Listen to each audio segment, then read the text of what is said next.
Nice to meet you. What's your name? My name is Alvaro. Alvaro. Yes. Very nice to meet you. Yes, and it's a pleasure to be talking to you.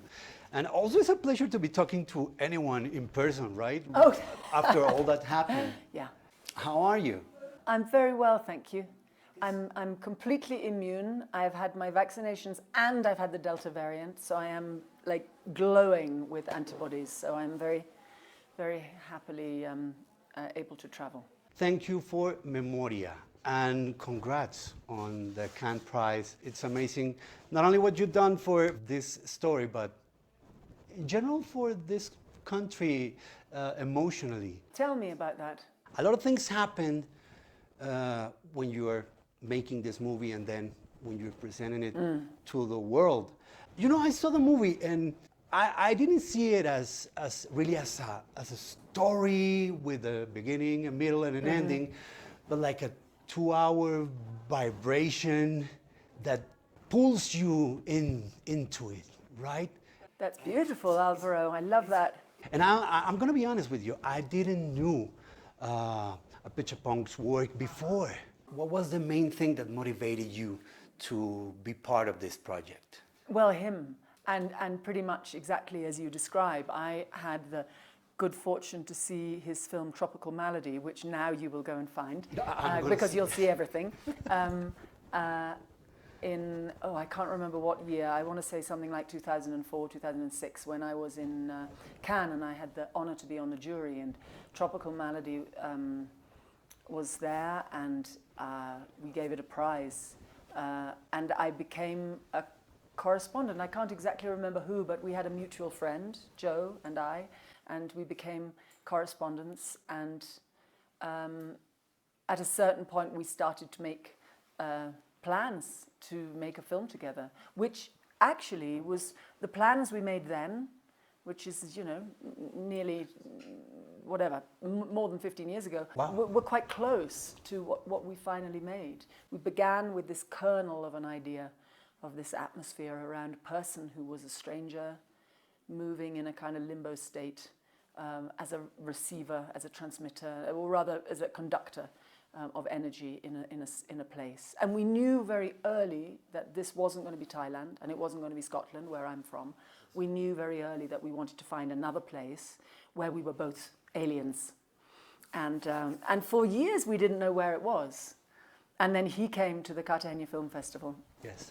And he sent me a message. He said, "It's Colombia." Any reason in particular? Well, there's a resonance here that we both recognize. Especially in Bogotá and in Quindío.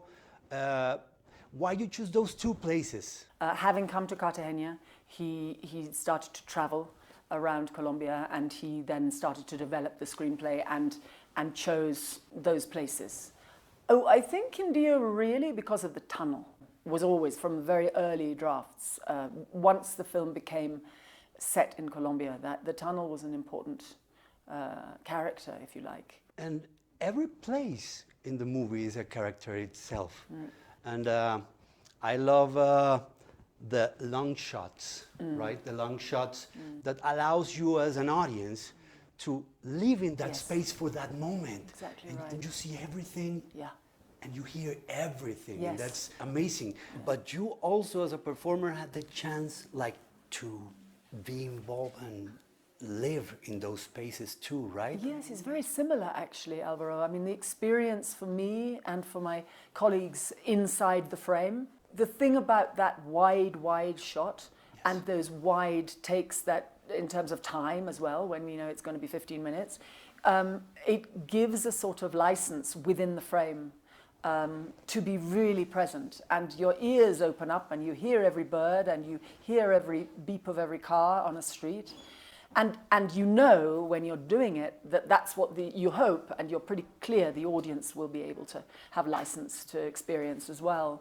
So there's a sort of democracy I think in his work, in Apichatpong's work, in using these long takes and in using these wide frames.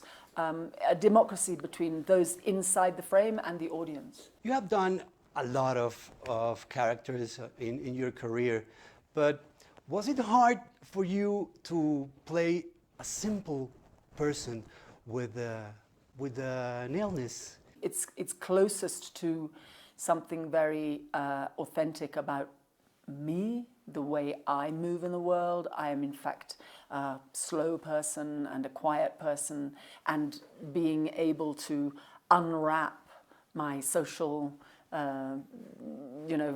capacities and be this very receptive, quiet person was really easy. So it's a grace for me to play this person. You said in interviews before that you don't consider yourself an actor per se. Why is that? Well, it's me trying to be accurate, really, and trying to say it before anybody else says it. Not me. No, well, I'm so aware that there is such a thing as a real actor, and they say all sorts of very glamorous things about what their life is and what their aims are and what their process is, and I don't understand any of it. I know for sure that I never intended to be an actor, and I still don't intend to be an actor. I would be happier to describe myself as a performer, but to be honest, probably the most accurate way to describe myself is a filmmaker, because I work day to day more as a producer on films that I don't even appear in. You were with great actors, Colombian actors, Elkin, Juan Yes, Pablo, yes. and also with a friend of yours, Jen? Yeah, I'm pronouncing yes, it okay? yes. Jean, Jean. yes. But there's a woman that is not on the film, and it's Diana Bustamante. I was working with her. You know, Diana and my friend Anna, who works closely with her, they are my family here. I mean, my family is now quite large, my Colombian family, but they were the first relations that I met when I went to the Cartagena Film Festival the year after Joey. So Joey went and met them there, and then I went the following year and met them, and they're my sisters. I read about the EHS, that's exploding head syndrome. That's kind of the thing that started all this process. But you can read the subtext of culture and society in a country like this. He comes from Thailand, a troubled country too. We all have like our personal memories, but as a country, we all have a common memory. That's a loud bang, historically, an explosion, a gunshot, and it's there, and it triggers that. Yeah, I really understand and respect that, and I at the same time would say that the one of the things that's clear for us, Joey and I, as strangers here, is that it's also true for us. It's true for Thai people, and it's also true for Scots. That there is a shared, the idea that's posited in the film of us sharing memories is really quite radical, and I think extremely hopeful.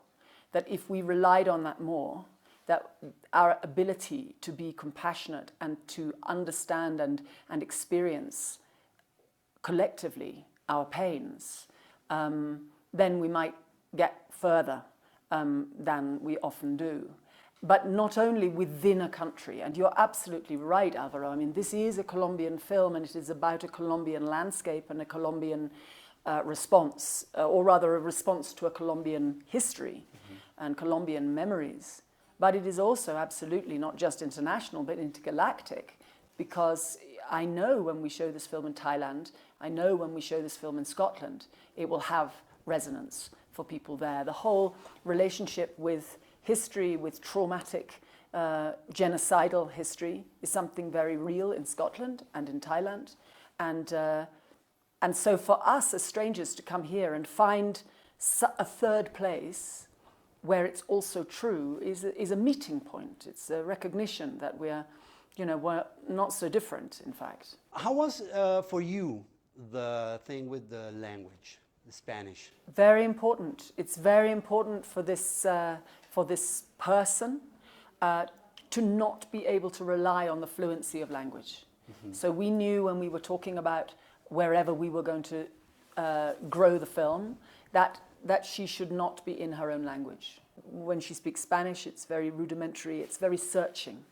The connection is not through language. The connection is through every other way one can connect. through, you know, she's more connected through listening to birds or listening to howler monkeys than she is through any of the words that she's, you know, bandying with the other people she comes into contact with. Yeah, because that's the other language in the movie, the sound. Yeah. How do you interact with that invisible character? Because it's an invisible character, but it's there. And you know that it's going to have this huge impact. Yeah, it's true. I mean, I was very well aware. I mean, that's true. I've been, you know, as I told you, I've been a worshipper at the altar of Apichatpong's cinema for a while, and that means I am very well aware how important soundscape is for him in all of his work.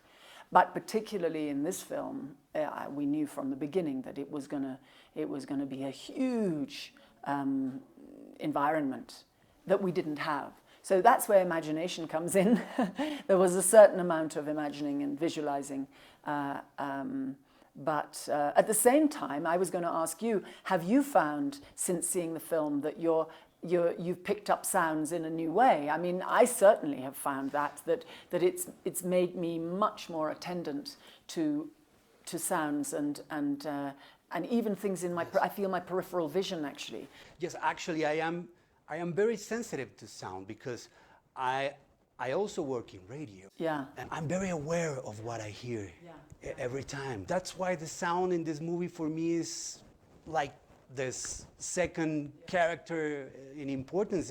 It's something amazing. No, you only have a couple of pieces, musical pieces, but everything is just what is around you. But it is also to do with the frame, because the frame is, it keeps you in the present moment. You know, there's a whole tradition in filmmaking, which is a narrative tradition, which means that you're driving a plot with cuts, with montage, with you know, you lead from a close-up to a wider shot or vice versa. And Joey's cinema is really different from that. He sets up a frame, which is usually a wide frame with a lot of information in it. It's like somebody up here in the window, and there's a little bird coming down here, and then there's, you know, the sun might be doing something here, and then there's somebody walking. And you have so much to look at, and that you, in the audience, are caught like a fly in a spider's web. You're caught in the present. And you're not thinking of the future of the story. You're not thinking of what's going to happen next. You're just in that one frame for maybe 15 minutes. And it's an opportunity to rest, I think, for the audience. Before I go, I want to ask you, what is that memory for you, for your career, for your personal life, that you take with you with this whole experience with Memoria and working in Colombia? Oh, well, I mean, the most important thing is that I returned here 2 days ago. And for a long time, I couldn't. I wanted to come back last year, and I wasn't able to. It's really significant when you're able to return to a place that you really love and you've had a beautiful experience in, and to come back and to see all my friends again and to feel the atmosphere of Bogotá, very reliable and very much as it was, even the weather, everything. It's to be re-stimulated again into that atmosphere and that environment. That's really beautiful, because it means it's always here. It's not going anywhere. So I would say the sort of resistance, the sustenance of this really benign environment for me is really an important thing. Thank you so much, Tilda. You're amazing, and this has been a privilege. Thank you, Alvaro. I'm very happy. I'm excited that you're going to see all the films now. Yeah. I'm just 2 in, but I promise Keep going. I promise you. Yeah. Okay. Thank you so much. Great. Thank you.